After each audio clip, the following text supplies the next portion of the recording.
Bismillahirrahmanirrahim. Alhamdulillahi rabbil alamin. Wassalatu wassalamu ala rasulil karim Muhammadin sallallahu alaihi wasallam, amma ba'd. Ndugu zangu ni Waislamu na wasio kwa Waislamu, nasaha yangu ya leo ni kwa jamii zote mbili. Namaanisha jamii ya Kiislamu na jamii ambayo kwamba si ya Kiislamu. Sote tuko na watoto, na hawa watoto wanafaa kulelewa katika maadili mazuri ili wawe ni viongozi wa kesho. Hapa kwenye mkono wangu niko na hii tochi.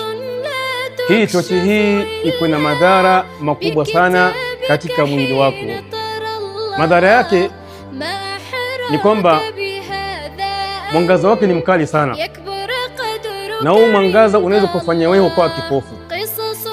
Jambo la pili, iko na shock ambapo kwamba ukiweka kwenye mwili wako inaweza kusababisha mwili wako ukaparalyze.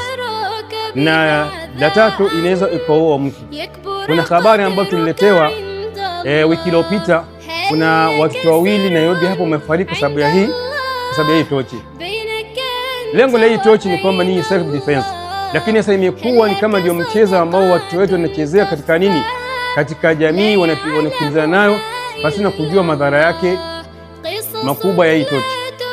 Hadithi ya Mtume sallallahu alaihi wasallam ambaye kwamba imepokelewa na Abi Said al-Khudri radhiallahu anhu, anasema sami'tu Rasulullah sallallahu alaihi wasallam yaqul man ra'a minkum al-munkara falyughayyir bi yadihi fa in lam yastati' fa bi lisani wa in lam yastati' bi qalbi wa dhalika ad'af iman. Yote anayeona munkar, yote anayeona uovu katika nyinyi, basi aondoe ule uovu kwa mkono wake. Ikiwa hawezi kuondoa uovu kwa mkono wake, basi kwa ulimi wake, na ikiwa hawezi kuondoa kwa mkono wake ama kwa ulimi wake, basi achukie kwa moyo, na huo ndio udhaifu wa imani.